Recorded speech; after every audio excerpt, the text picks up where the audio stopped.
hari lamanya mereka merayakan hari raya itu. Dan pada hari yang ke-8 ada pertemuan raya sesuai dengan peraturan. Puji Tuhan, Bapak Ibu Saudara. Shalom. Sehat semuanya, amin. Saya percaya kita dalam pemeliharaan Tuhan.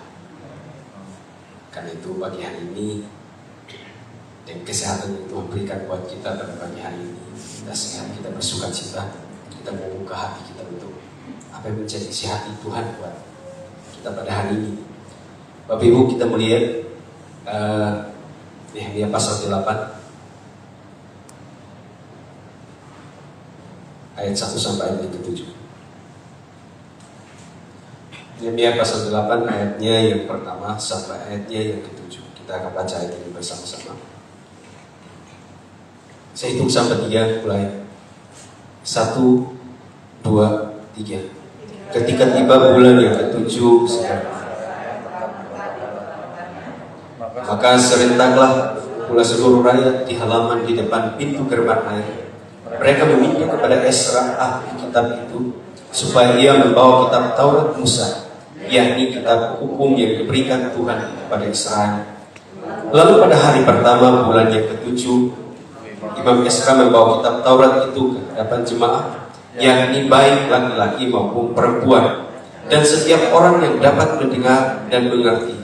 Ia membacakan beberapa bagian daripada kitab itu di halaman di depan pintu gerbang air dari pagi sampai tengah hari di hadapan laki-laki dan perempuan dan semua orang yang dapat mengerti dengan sepenuh perhatian mendengarkan pembacaan kitab Taurat itu.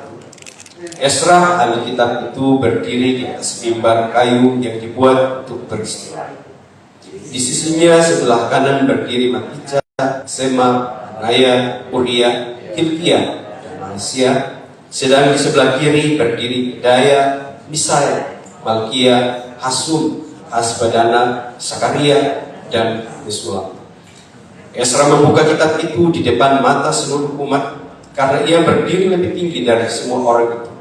Pada waktu itu ia membuka kitab itu, semua orang bangkit berdiri. Ayat 7. Lalu Esra memuji Tuhan Allah yang Maha Besar, dan semua orang menyambut dengan amin, amin, sambil mengangkat tangan. Kemudian mereka berlutut dan sujud menyembah kepada Tuhan dengan muka sampai ke tanah. Puji Tuhan. Bapak Ibu yang dikasihi oleh Tuhan, kalau kita lihat pada pasal ini, bagian dari pasal 8 ini yang kita mau belajar pada pagi hari ini, Bapak Ibu Saudara. Kalau tadinya pasal-pasal yang kita sudah lewati, bagaimana Nehemia membangun tembok Yerusalem, dan pada bagian ini kita lihat bahwa tembok Yerusalem yang dibangun pada saat itu sudah selesai. Tetapi kalau kita lihat di sini, ketika tembok itu selesai, Bapak Ibu Saudara, terjadi satu pembaharuan yang besar, terjadi kebangunan rohani yang besar, terjadi ada hidup orang-orang Israel yang ada pada saat itu diubahkan pada saat itu. Kenapa itu bisa terjadi? Ini yang menjadi pertanyaan. Pada saat tembok Yerusalem sudah selesai dibangun, sudah selesai dikerjakan, dan bagian pada pasal ini kita lihat terjadi kebangunan rohani yang besar-besar di Israel. Kenapa hal itu bisa terjadi? Itu terjadi karena ada firman.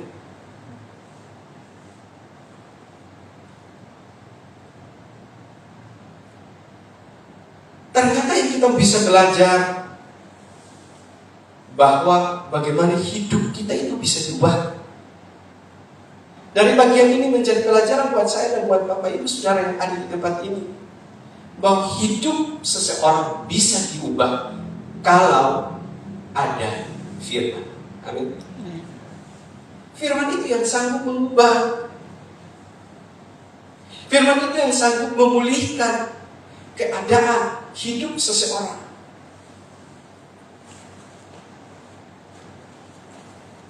Karena itu, ada hal-hal yang saya bisa sampaikan buat kita. bagaimana hidup kita bisa diubahkan oleh Tuhan. Yang pertama, untuk hidup kita bisa diubahkan oleh Tuhan, yang pertama coba kita perhatikan ayat ini. Masih dalam Nehemia pasal 8. Kita mau lihat bersama-sama ayat 2 dan ayatnya yang ketiga. Coba kita perhatikan ayat ini, kita baca ini bersama-sama. Nehemia pasal 8 ayat yang ketiga. Ayat 2 sampai 3. 1, 2, 3. Maka serentaklah berkumpul seluruh rakyat di halaman di depan pintu gerbang air. Mereka meminta kepada Esra ahli kitab itu supaya ia membawa kitab Taurat Musa, yakni kitab hukum yang diberikan Tuhan kepada Israel. Lalu pada hari pertama bulan yang ke-7, itu Imam Esra membawa kitab Taurat itu di hadapan jemaat, yakni baik laki-laki dan setiap orang yang dapat mendengar dan mengerti. Hal yang pertama, bagaimana hidup kita diubahkan karena ada firman. Tetapi yang perlu Bapak Ibu Saudara dan saya kita tahu, bagaimana firman itu bisa mengubahkan hidup seseorang. Bagaimana firman itu bisa mengubah hidup orang-orang Israel pada saat itu. Karena hati mereka terbuka kepada firman.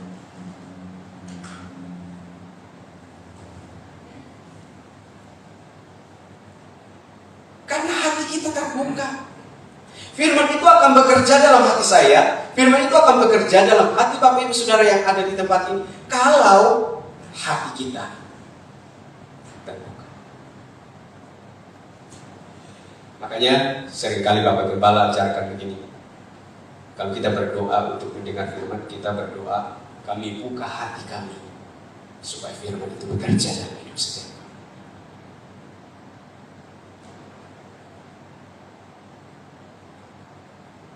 Terjadinya kebangunan rohani yang besar-besaran pada saat itu.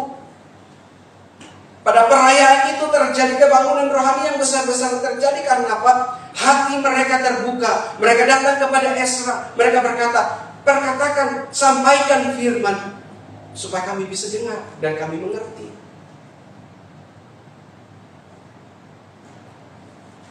Karena pada masa mereka dalam kebungan, gaya hidup mereka sudah berbeda. Dan mereka butuh firman untuk memulihkan hidup mereka.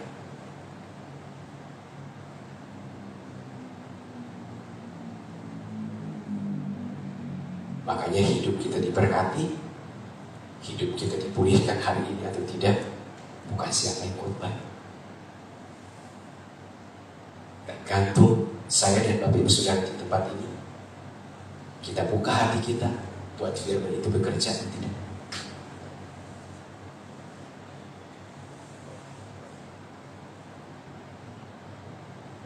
Hari ini akan menentukan kita menjadi berkat. Kita diberkati untuk jadi berkat buat orang lain.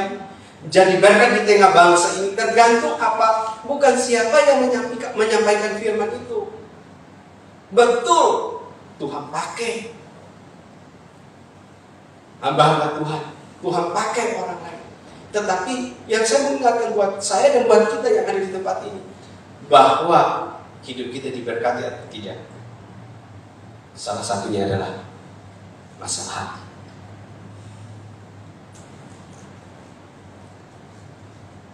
Mau undang pengkhotbah terkenal sekalipun, tapi ketika kita hadir, hati kita tertutup. Ketika kita hadir, hati kita dipenuhi dengan kebencian. Apa yang kita dapat? Gak ada. Tapi mau siapapun, ketika kita duduk, kita tenang, kita dengar apa isi hati Tuhan buat saya hari ini. Bukan ala kadarnya. Ya enak kalau ibu doa pagi nanti ditanyai. Gak enak kalau gak beribadah nanti ditanyai. Kita harus buka hati kita. Kita harus seperti orang-orang Israel. Harus dan rindu akan berkat Tuhan. Itu yang akan membuat hidup seseorang itu berubah. Itu yang akan membuat hidup saya berubah. Hidup lebih berubah. Haus, rindu akan firman. Saya lihat bagian ini begitu luar biasa. Hati mereka begitu butuh firman. Hati mereka memerlukan perkataan Tuhan dalam hidup mereka. Mereka tidak butuh yang lain pada saat itu. Karena mereka hidup mereka diubahkan oleh Tuhan. Pertanyaan buat kita pada pagi hari ini, kerinduan itu yang ada dalam hidup kita atau tidak?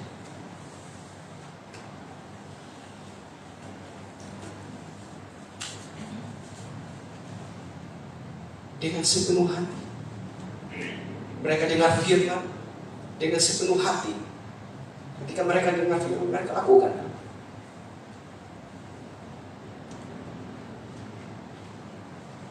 Saya baca sebuah ilustrasi.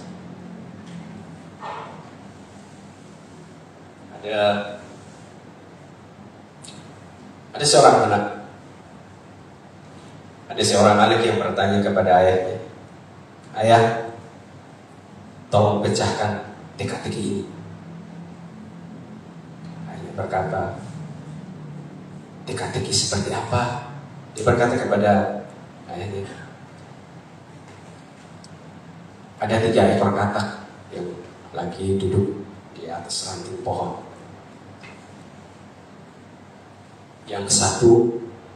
Katak yang satu memutuskan untuk lompat ke dalam air. Ini berkata kepada ayah, 'Sisa berapa, ayah?' Oh, ayahnya dengan sukacita, 'Ya jelas dong, sisa 2. Anak ini berkata, 'Ayah salah.' 'Loh, kenapa salah? Kan satunya lompat.' Dia berkata, 'Ayah salah.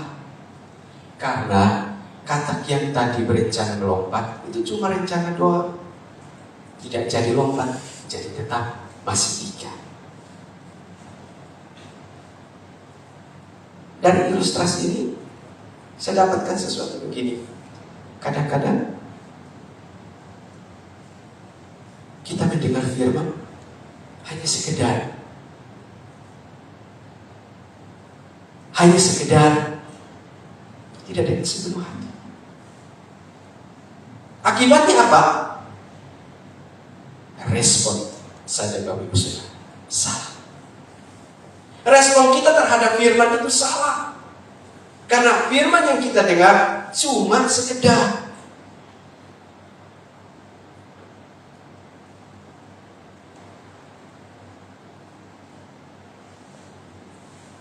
Oleh karena itu biar pagi hari untuk hidup kita diubahkan.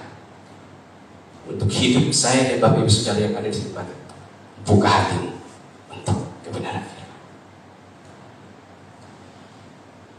Saya percaya ada satu kata yang mungkin Tuhan katakan buat kita hari ini, yang mungkin saya tidak sempat sampaikan, tapi Tuhan gerakan, oh ini. Atau mungkin tadi kita baca ada satu kata. Saya belajar ketika saya mendengar firman, mau siapapun, saya cuma berdoa, ada satu hal yang hari ini Tuhan pasti taruh buat saya. Mau itu menyakitkan kah, mau itu enggak enak didengar, tetapi saya percaya Tuhan hari ini pasti Tuhan taruh satu kata buat saya, untuk saya dengar.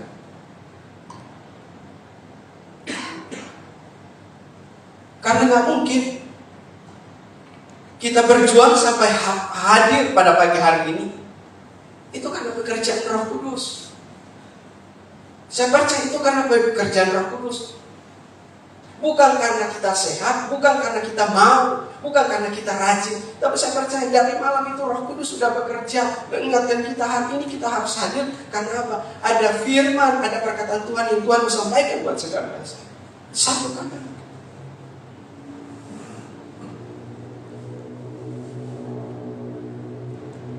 Mungkin perkataan itu berkata, ampuni.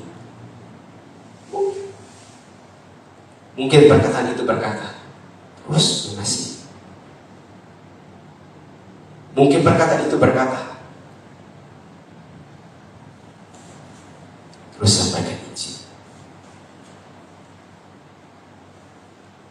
Mungkin perkataan itu terjadi buat saudara hari ini, mengingatkan kita, jangan kecewa.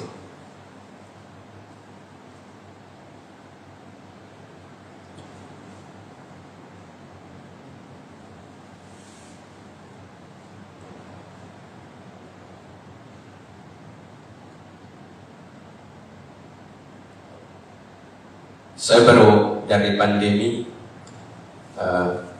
ke ibadah, Bapak Ibu Saudara, dari baru berapa bulan sejak sebelum Unas saya baru ibadah. Jadi pas baru ibadah kemarin, tiba-tiba banyak sakit.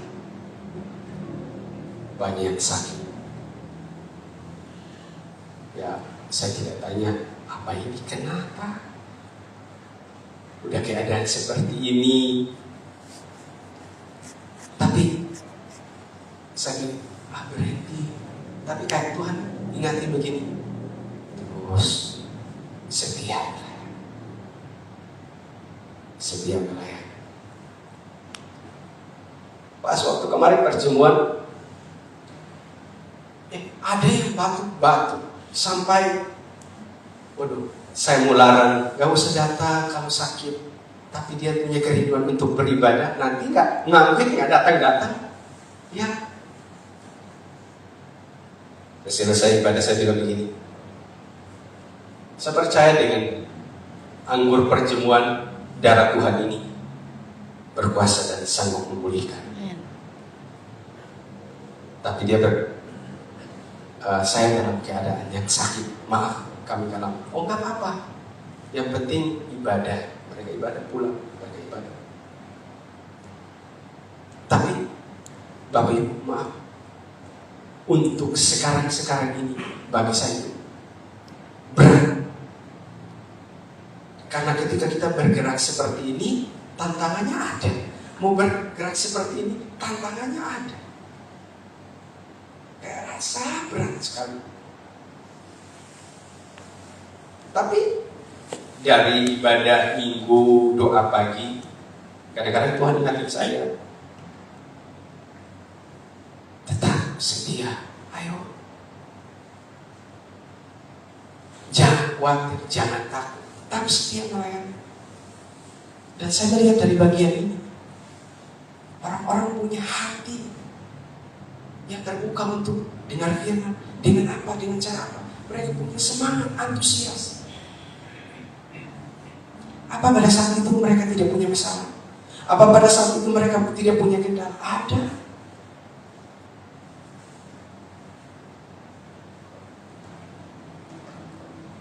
Biar setiap kita yang ada di tempat ini pagi hari ini, buka hati. Apa yang Tuhan taruh dalam hati kita, Tuhan bekerja, Roh Kudus bekerja, hati kita diubahkan.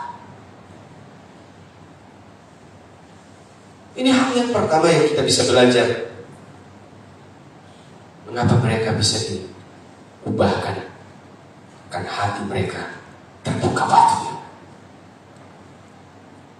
Ketika mereka mendengar firman, antusias, semangat, sukacita. Yang kedua,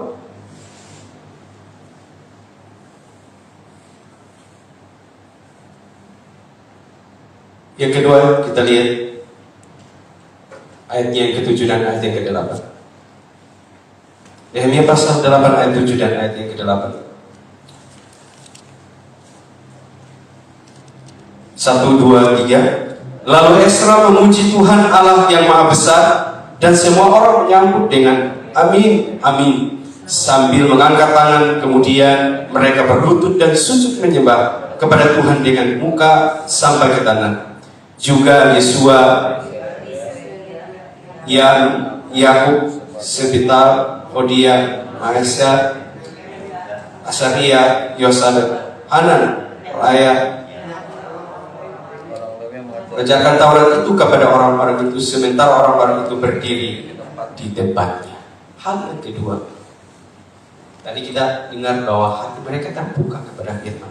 Yang kedua, apa yang mereka lakukan sehingga hidup mereka diubahkan.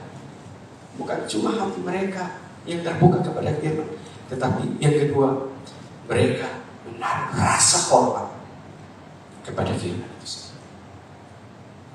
Karena kita berkata begini, Injil Yohanes berkata, Yohanes 1 ayat 1 berkata begini, pada mulanya adalah firman, dan firman itu adalah Allah. Ketika mereka mendengar firman, bukan sekedar ketika mereka mendengar perkataan Tuhan atau firman yang disampaikan oleh Ezra cuma sekedar untuk menyenangkan hati mereka, tidak. Tetapi ketika mereka mendengar perkataan itu, mereka memuji Tuhan, mereka menyembah Tuhan, hati mereka tersungkur di hadapan Tuhan. Rasa hormat mereka kepada firman itu luar biasa. Kadang-kadang kita hormati firman karena apa? Pengkhotbahnya hebat, pengkhotbahnya terkenal. Kadang-kadang kita bisa menerima firman karena itu. Kadang-kadang kita menerima firman karena apa? Karena kita kenal baik dengan orang yang menyampaikan firman itu. Seharusnya siapapun kalau itu menyampaikan kebenaran yang dasarnya adalah firman Tuhan, kita harus tetap menaruh rasa hormat kepada perkataan Tuhan.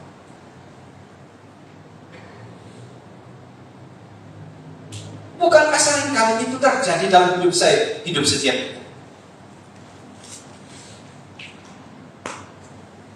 Kita lupa bahwa firman itu adalah Allah sendiri. Ketika firman itu hadir, ketika firman itu kita dengar, Allah hadir dan melawat setiap hidup kita. Buka hatinya, hormati, hargai apa yang Tuhan katakan. Kadang-kadang firman itu seperti pedang yang bermata dua. Sakit kadang-kadang kita ditegur.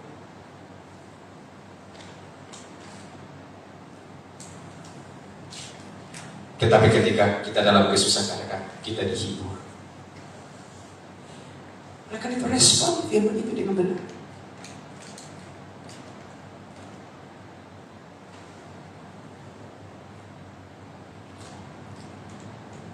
Jangan hormati firman karena siapa, tapi hormati firman karena kebenaran. Itu adalah Allah.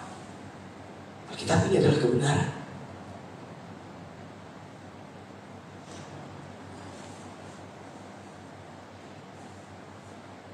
Dan itu yang dilakukan oleh orang-orang Israel.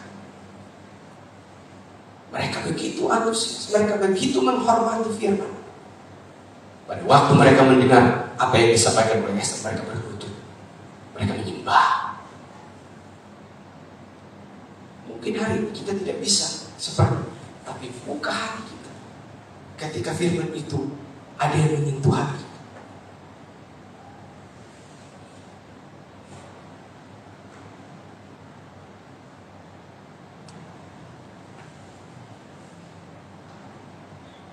Hal yang kedua, coba kita perhatikan dalam hidup kita. Ada atau tidak?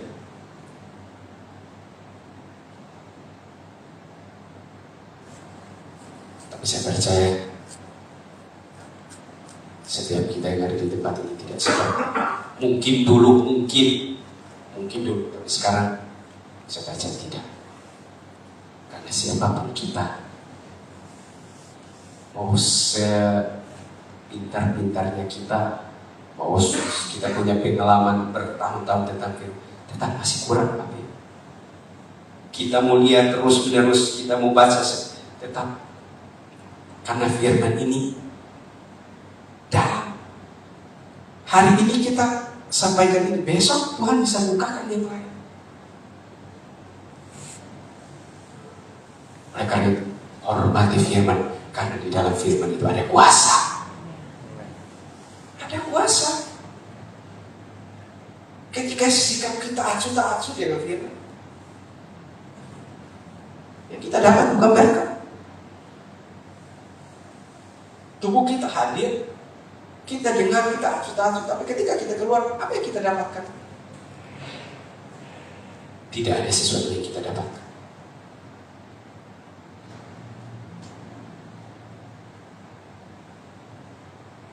Hari-hari ini situasi seperti ini, seharusnya kita begitu menghormati apa yang menjadi perkataan Tuhan dan kita lebih menghormati siapa? Orang manusia. Daripada ketika kita membaca firman Tuhan dan mungkin saat itu Tuhan berkata lewat firman begini. Kadang-kadang kita seperti itu. Kita lebih menghormati rekan bisnis kita. Kita lebih menghormati mungkin atasan kita. Kita lebih menghormati. Tapi ketika kita baca firman, Roh Kudus mengatakan,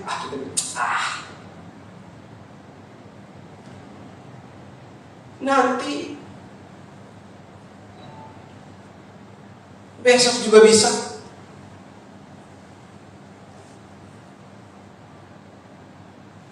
Mungkin hari ini Tuhan bilang, ayo puasa. Bisa kita lakukan itu. Ayo baca firman. Bisa saya lakukan itu. Bapak Ibu lakukan itu. Belum tentu.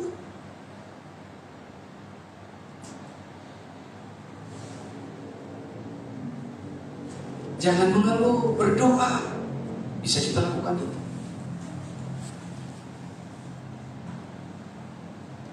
Ketika firman berkata, ketika engkau percaya maka mukjizat itu ada. Maksudnya kita percaya. Karena itu bakal firman. Atau nanti ada seseorang datang, udah buat ini begini, nanti dapat ini. Itu ya. Kita akui aja.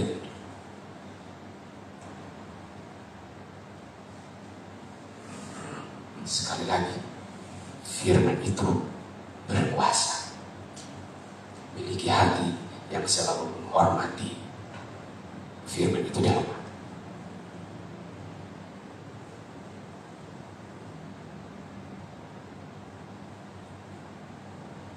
Dia punya kuasa untuk memulihkan setiap hidup kita. Firman itu punya kuasa untuk memberkati hidup kita.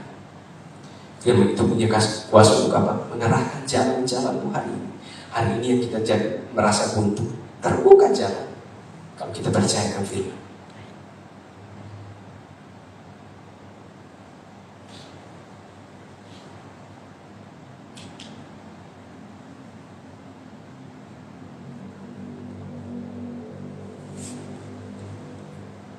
Yang ketiga, ayat yang ke-10.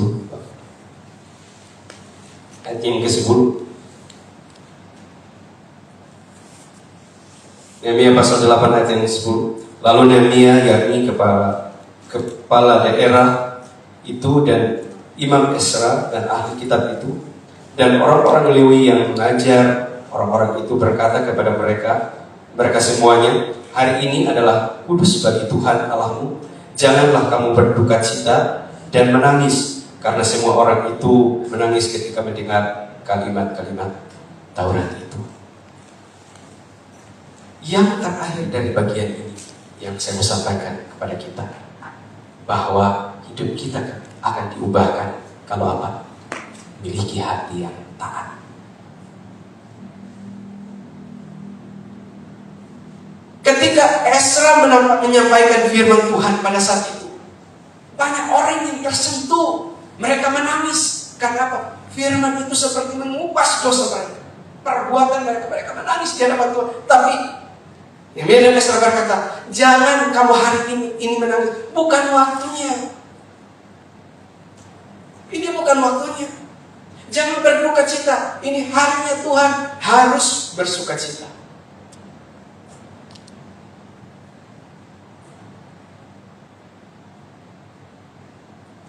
Yang harus kita belajar. Hal seperti ini yang harus kita belajar dalam hidup setiap kita. mereka begitu lembut. Saya lihat bagian.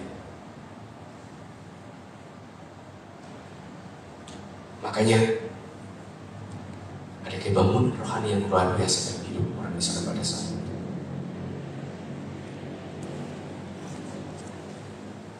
Biar saja Bapak Ibu yang ada di tempat ini, jadi firman ini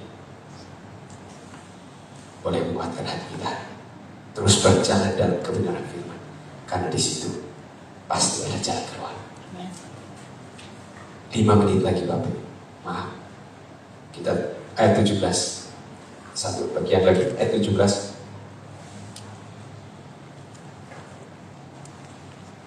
Ya, ini yang terakhir kita baca, yang terakhir ayat 17, 1, 2, 3. Maka pergilah orang mengambil daun-daun itu, lalu membuat pondok-pondok masing-masing di atas atap rumahnya, di pekarangan mereka, juga di pelataran rumah Allah, di lapangan pintu gerbang air, dan di lapangan pintu gerbang Efraim. Seluruh jemaah yang pulang dari pembuangan itu membuat pondok-pondok dan tinggal di situ. Memang zaman Yosua bin Nun sampai hari itu orang Israel tidak pernah berbuat demikian. Maka diadakanlah pesta ria yang amat besar. Ya. Bagian yang terakhir yang bisa saya sampaikan kepada kita, bahwa bagian ini berbicara tentang Hari Raya Pondok Daun. Hari Raya Pondok Daun itu apa? Hari Raya Pondok Daun itu adalah hari raya yang, atau perayaan ucapan syukur bagi orang-orang Israel atau bagi bangsa Israel atas hasil panen yang mereka dapat. Mereka mengingat, mereka adakan hari raya itu selama 7 hari. Tujuannya apa Bapak Ibu Saudara?